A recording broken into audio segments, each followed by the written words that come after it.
Hey guys, and welcome to a new episode of the Know Your Formula One track series. This week is the Austrian Grand Prix and we're heading to the Red Bull Ring located in the beautiful Austrian hills. Just as last year, we are getting a sprint weekend for this Austrian Grand Prix. The first Grand Prix in Austria was in 1970 when the track was still known as the Österreich Ring. It was a 6-kilometer circuit that was used until 1988, time at which it was deemed unsafe for Formula One cars. After many updates were made to the track, F1 returned to Austria in 1997 when the circuit was known as the A1 Ring. It held Formula One Grand Prix until 2003, after which it was removed from the calendar due to political and financial reasons. After being bought by Red Bull in 2004, the track reopened in 2011. It started hosting F1 races again starting in 2014. It has been on the calendar every year since then and should remain on the calendar until at least 2030. With a length of 4.3 kilometers, it is the fifth smallest track on the calendar. It has only 10 corners but 3 DRS zones. The Red Bull Ring is a good example of what a modern racetrack looks like. It has 3 fast straights, some heavy braking zone and elevation changes. There are a lot of passing opportunities on this track, so it usually makes for very entertaining races. Its landscape is very unique with a beautiful backdrop of the Austrian Alps. Before I continue, let me remind you that I'm gonna be making these videos for every single race on the calendar this year, so if you don't want to miss any, make sure that you subscribe to the channel. But for now, let me jump into the sim and show you what a fast lap around the Red Bull Ring looks like. We start the lap on the front straight and the first of 3 DRS zones, approaching probably the most important corner on the track, turn 1, named after Niki Lauda. Getting a perfect entry and exit is so important here as it leads onto the track's longest straight, also DRS assisted, giving drivers the best passing opportunity as they head into turn 3. Getting traction out of turn 3 is always tricky due to the crest at the very top. Then it's full throttle with DRS open as drivers blast down the hill this time and into the tough braking area of turn 4. We always see a lot of lockups here, and it's not uncommon to see drivers fighting through this section and into the next complex of corners. Turns 6 and 7 are both high-speed left-handers that require extreme precision and balance on turn-in. Like the rest of the track, it's crucial to use all of the track and then some, and that means riding all of the curbs. Then it's a short uphill straight before drivers prepare for the next turn. Turn 9 is an impressively fast right-hander that requires commitment and confidence in the downforce of the car. Drivers will take as much curb as possible for the final corner of the track, but will avoid running too wide on exit to not get an off track. And that's a lap of the Red Bull Ring. When it comes to lap times, it is Carlos Sainz who has the fastest race lap. He did it in 2020 and it was a 105.6. But it is Valtteri Bottas who did the fastest qualifying lap. It was also in 2020 and it was a 102.9. However, Max is the most successful driver in Austria with 4 wins, including 2 consecutive wins in 2021 when we went to this venue twice in a row during COVID. Now let's talk about a few fun or interesting facts about this track. And the first one is about Niki Lauda. He is the only Austrian driver to ever win his home Grand Prix. He did that in 1984, the year where he took his 3rd and final championship title. I mentioned earlier that it is one of the shortest tracks on the calendar in terms of length, but it is actually the shortest track in terms of lap times. It is also the track with the fewest number of corners. However, despite being very short, it still takes about 2 hours to get the full race completed in Austria. Because of the nature of the track, qualifying is often very close between drivers and we often see race finishes within seconds of each other. However, back in 1986, pros still won by a full lap. Another fun fact is that just like in Canada, it is not rare to see wildlife on the track. While in Canada it is groundhog, in Austria it is deer. We have seen a driver actually hit a deer on one of the races, but we've also seen some more fun interactions between drivers and deer. We've seen a deer on the circuit. We believe it's somewhere on the circuit, so just come in cautiously, please. Oh dear! Yeah, deer. Like a horse with horns. Now, another thing that I have to mention about this track is the giant Red Bull sculpture representing a bull jumping through an arc. It sits in the middle of the infield section between turns 4 and 7. The bull is made of steel and weighs close to 42 tons. Now let's move on to a few memorable moments that happened at the Austrian Grand Prix. The first one was in 1975. The Italian driver Brambilla crashed into the wall after taking the win of the race. It was actually a fairly difficult race because there was heavy rain and the entire race lasted only 57 minutes. He lost control of his car after the finish line and had to do his victory lap with a broken front ring. The second one is in 1984. Earlier in the video I mentioned how Niki Lauda is the only Austrian driver to ever won his home Grand Prix. Well, actually he had a little bit of luck helping him that day because he was fighting Nelson Piquet towards the end of the race. Lauda actually lost a few gears on the car. Piquet could have taken that opportunity to pass him, but he thought that Lauda was driving strategically, so he just held off and tried to see what happened. Lauda ended up taking the win of the race and of the championship title with 0.5 points. It was the closest ever battle for the title in Formula 1.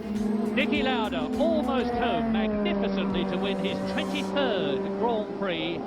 His first ever Austrian Grand Prix. The crowd will justifiably go wild. Niki Lauda crosses the line, raises his hand, wins the Austrian Grand Prix, takes the lead in the World Championship. Now let's talk about 1987. It was the last race before the track was closed for renovation and out of the calendar for quite some time, and the reason why is that race was just completely chaotic. First of all, the driver Johansson hit a deer during practice. However, more than that, on Sunday the race had to be started 3 times due to crashes at every single restart of the race, and it was just chaos. A lot of drivers were out of the race, and that's when they decided that it was just too unsafe for Formula 1 races. It would take 10 years for the Grand Prix to be reinstated in Austria in 1997. Now, one moment that almost everyone knows about, or at least have heard about, was in 2002. The Ferrari driver Barrichello was leading the race with a pretty good advantage over his teammate Michael Schumacher. However, because Schumacher was a contender in the World Championship title, the team asked Barrichello to let him pass and take the victory of the race. Oh, he's getting very close to Michael Schumacher, but Rubens Barrichello comes through. He's not going to let Michael through, is he? No, they're going to... Yes, he is! I do not believe it! I do not, Adam and Eve, what is going on? Michael Schumacher wins the Austrian Grand Prix. He doesn't deserve to win it. That is outrageous. Oh, I'm gobsmacked, absolutely gobsmacked. That is not possible, and I can't believe it's even allowed. On the podium, it was obvious that Schumacher was feeling very awkward about this situation and embarrassed, and he actually stepped aside to let Barrichello take the first step. However, this is not allowed in Formula 1, and Ferrari would end up with a $1 million fine. Now fast forward to 2016. The Mercedes teammates are at it again. Hamilton and Rosberg are again colliding, and this time it is on the very last lap of the race. Hamilton was catching up on Rosberg and tried to pass him at turn 3.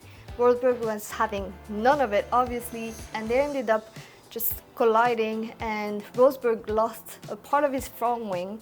That allowed Hamilton to pass Rosberg, take the win, and Rosberg actually finished 4th after getting passed by both Raikkonen and Verstappen. Brainless. Now very quickly, about last year, we saw Max Verstappen take the win, Leclerc was in 2nd position, and Perez took 3rd. But now that you know everything there is to know about the Austrian Grand Prix, let me jump into the scene to talk about the strategy and the recent news in Formula 1. Hey guys, and welcome to Austria. I think we are on for a very entertaining weekend. Obviously, it is a spring weekend, which is always nice, but also this track is actually really fun, and because it is so short, as I mentioned earlier, we will get some close racing, probably close qualifying times, which is always nice to see. The Red Bulls are usually always doing pretty good on this track, obviously because they do so much testing out here, but still, I think with the recent races, the McLaren, the Mercedes fighting for the podium places as well, that should definitely make for a more interesting race this weekend.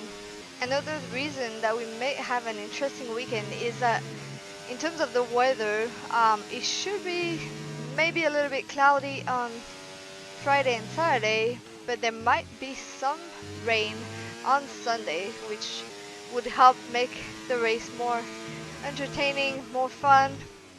In terms of the setup for the cars, it is usually a low downforce, you can imagine, because of the long straights and the average speed on this track. They're gonna try to maximize straight line speed. Now about last race in Spain, I said in my last video that usually Spain is a pretty boring race because it can be difficult to pass, but actually I think we had a super entertaining race last week. A lot of the drivers were on slightly different strategy when it came to the pit stop. Some went a little bit longer than others and tried to stay on older tires for longer, and so we actually saw a lot of passing on and off track. We had a fairly close finish. I think until the end we all had hopes that Lando was maybe going to be able to catch Max. The rest of the season should be pretty fun. I do hope that Ferrari figures out their issues. It is pretty sad that after winning in Monaco they're now not even fighting for the podium places anymore. But I'm curious to hear what you guys think. Do you think that the Mercedes are actually going to be at the top fighting for the podium places, replacing Ferraris, or do you think it's going to change for the rest of the season? When it comes to recent news in Formula 1, not much this week. Obviously we are still waiting to hear about Sainz, which I am surprised we didn't hear yet. Alpine is actually trying to sign him. There are some talks about the future of Ricciardo at RB with the arrival of Audi in 26. I think it kind of changes a little bit what's going to happen on the drivers market. I think Liam Lawson is a very likely driver for 2026, if not 2025. So if he actually ends up going with Audi, that could be good for Ricciardo. That might, you know, keep his seat with RB for now. So we'll see. But for now, let's move on to prediction time. Alright guys, it is prediction time. Last week at the Spanish Grand Prix we saw Max Verstappen take P1 followed by Lando Norris and Lewis Hamilton. Two of you actually got the prediction right, so huge shout out to Simmat Paul and to Udesh M. Sahadeo. Now for this weekend I'm gonna predict that Max is gonna get the win once more. I think Checo Perez is probably gonna do a lot better on the Red Bull ring, hopefully, so I'm gonna put him second and I'm gonna put Norris in third once more. But I'm really curious to hear what you guys think, so let me know what your predictions are in the comments below, and as usual I'll give a shout out to whoever get it right in the next video. If you enjoyed watching, please give this video a like and subscribe to the channel, and I will see you in the next one.